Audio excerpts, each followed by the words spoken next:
Having now at least imagined what functions of higher dimensions might look like, and seen some idea of why we might care about those kinds of functions, let's talk about how we can apply calculus to those kinds of functions and see that it's quite similar to the two-variable case. So once we understand the two-variable case really well, it extends easily to multiple functions of multiple variables.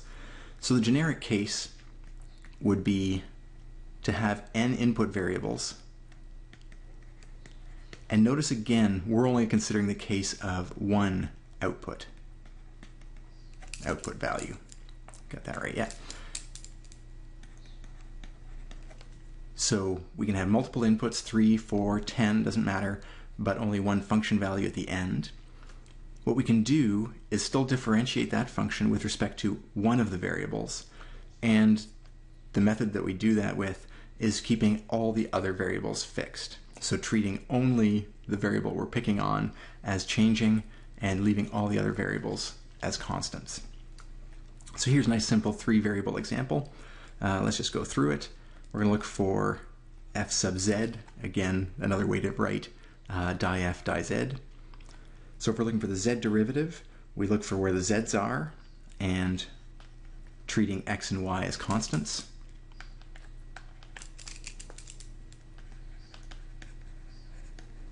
And this is, again, it's a mental game. Because we're taking the z derivative, we treat x and y as constant. If we were taking x as the variable, well, x would be the variable, all the others would be constants. So here we go, x e to the yz would be the derivative with respect to z, because x is a constant, and the derivative of e to the anything is e to the same thing again, and then we just take the z partial derivative of the exponent, which gives us a nice y.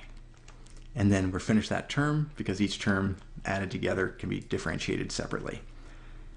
Z squared, no z's here, and that just means that entire term is constant. So it's a multiplier of the important part for the z derivative, which is the derivative of z squared, or 2z, and we're done. That's it. That's one partial derivative. A little more practice just to reinforce some of the ideas. Let's take the y derivative of g, with g being this monster equation here. And again, I'll just write it with the usual, or the alternative form subscripts.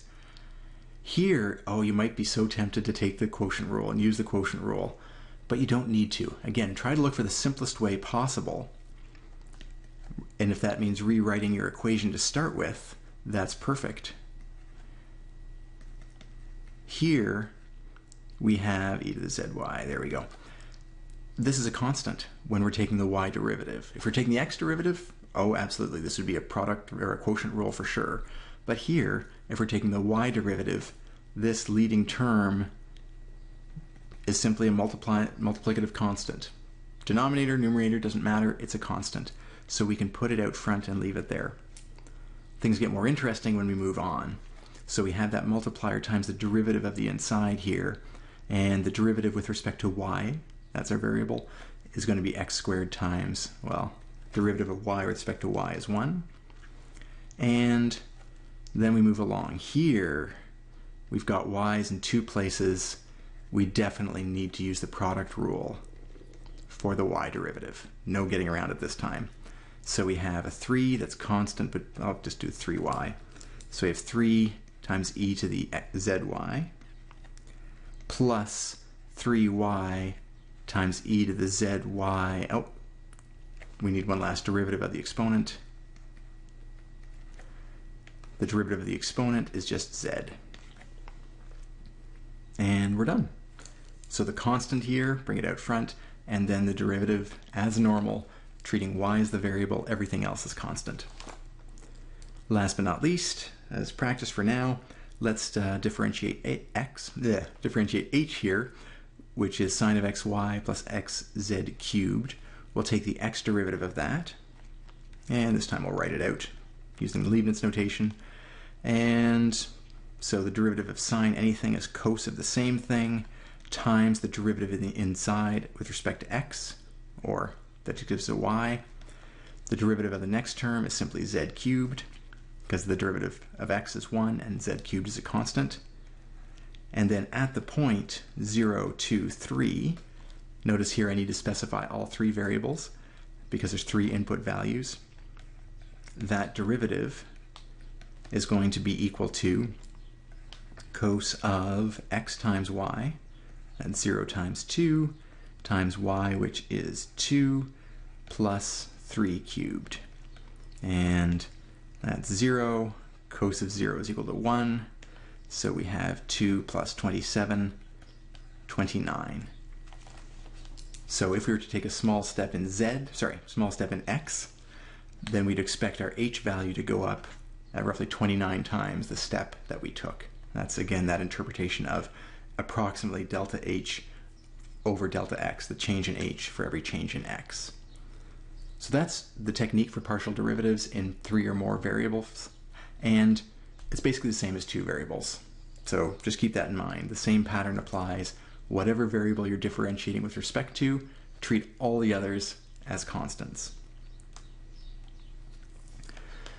What can we also do with those derivatives? Well, we can extend them to construct local approximations for a function of 3 variables. So this is the analogy of the tangent plane, but we don't have a plane anymore because we're talking functions of 3 variables. The visualization pretty much goes out the window at this point. So we simply think of it as the local linear approximation to a function of 3 variables. And if we look at this part here, this is our 2 variable approximation, except without the c's. All we do when we add the 3rd variable is, hey, oh yeah, there's a change with respect to z, and we multiply that by the difference between z and the point we picked to do our visualization or our approximation. So it's just, again, a natural extension from the 2 variable to the 3, or as you can imagine, adding more and more terms to 4 and 5 variable functions. Nothing sophisticated and no surprises at this stage. What we can do is, just as a simple application, let's find the local linear approximation to this 3 variable function here, and we pick a certain point to do it around, and we're going to use it to build an approximation. Now it's worth noting that we haven't been handed a function yet, and you'll see in your assignment some questions like this. Don't let it throw you off. We see a nice parallel between what we've done before and what's in this question. We have a value near 6, a value near 3, and a value near 1. So what we might do to get this approximation is think, oh, this is my x, y, and z values. So this function is really the function at 6.02, 2.96, 1.01. And how would I write that function out? Well, it would be, the function I'm talking about would have to be the square root of x squared plus y cubed plus z to the 4th. If that was my function, then I could talk about the function at this point, that's this, and I could talk about an approximation to that function using a linear approximation, a local linearity. So if that's our function, so we define this as something we're adding to the question, and our function is going to be approximately equal to, and also these particular points are what we would call our a, b, and c values, our fixed point. They would be f of a, b, c plus the x derivative at a, b, c times x minus a, the y derivative at a, b, c, y minus b, and last but not least the z derivative at a, b, c times z minus c. Now, oh goodness, we're going to need some space for this, I think. So let's bring that onto the next page. All right. So our function is, I'm going to use some short forms here, x squared plus y cubed plus z to the 4th to the 1/2. And that means that our x derivative is going to be 1/2, that whole thing to the negative 1/2, times the x derivative of the inside, that's just 2x. F sub y It's going to be 1/2 that same thing to the negative 1/2 times the y derivative of the inside, 3y squared, and fz is 1/2 that whole thing to the negative 1/2 z derivative of the inside, 4z cubed. All right, so we see, though straightforward, these questions start getting tedious in a hurry. That's just the way it goes. So if we take a look a bit further on, what can we do with this? We need to find not just the formulas for the derivative, but the values of the derivative at the point 6, 3, and 1. And it's worth noting that 6 squared, what's this inside term which shows up so often?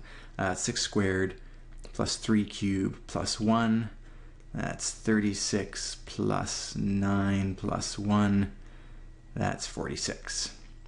All right, so just to know what that value is here. At 631, we've got, is that right?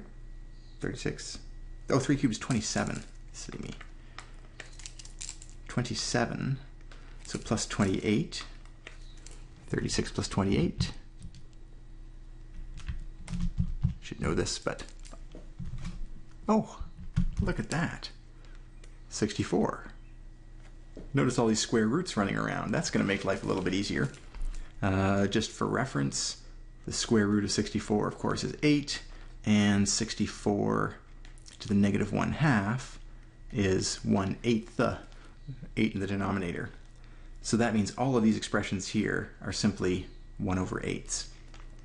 All right, so at this point, we can calculate a nice value. We'll have a half, blah, blah, to the negative 1/2 is 1/8 times 2 times 6 is our x. F sub y, 1/2 times an eighth, 3y squared, y is 3. Sorry, ABC, I guess. This would be b. 3 squared times 3 is 27. F sub z, 1/2 times an eighth, 4z cubed, but z is just 1, so we're just going to get a 4 there. And we should probably tidy that up a little bit anyway. 12, I'll do it in 2 stages.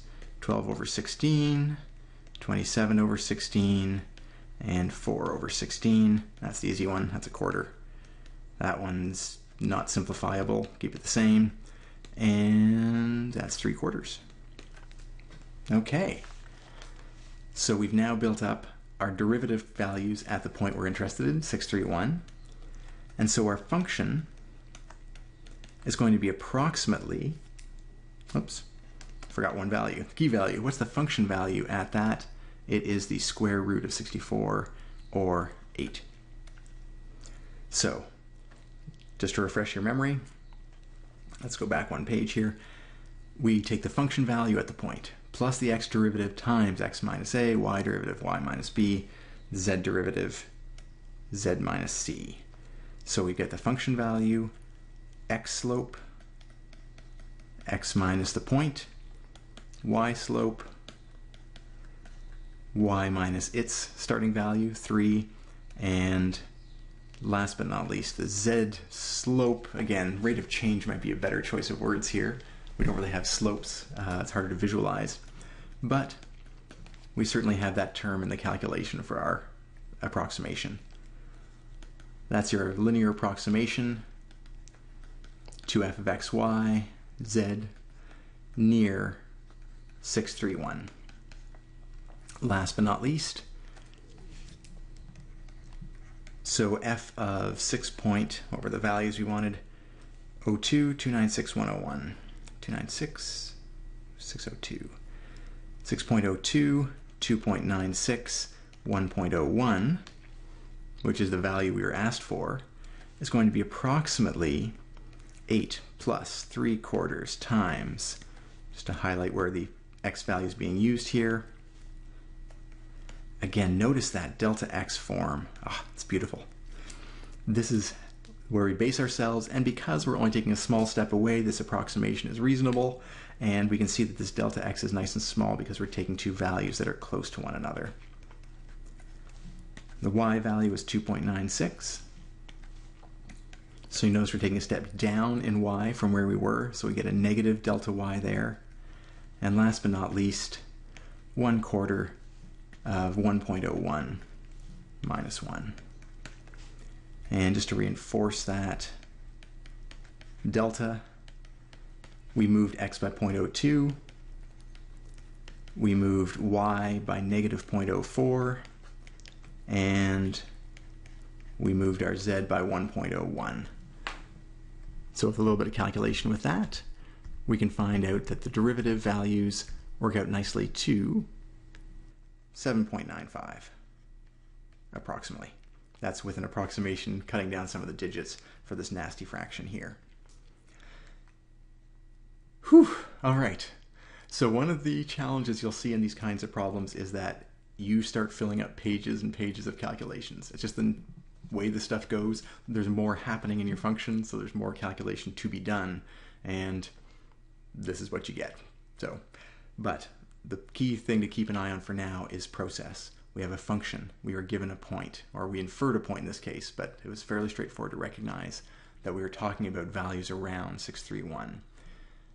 From the function, calculate all the derivatives as formulas, then we plug in the values to get the slopes or the rates of change as values at a point. We use that to build our approximation, and then in this particular case, we also evaluated the approximation at a point.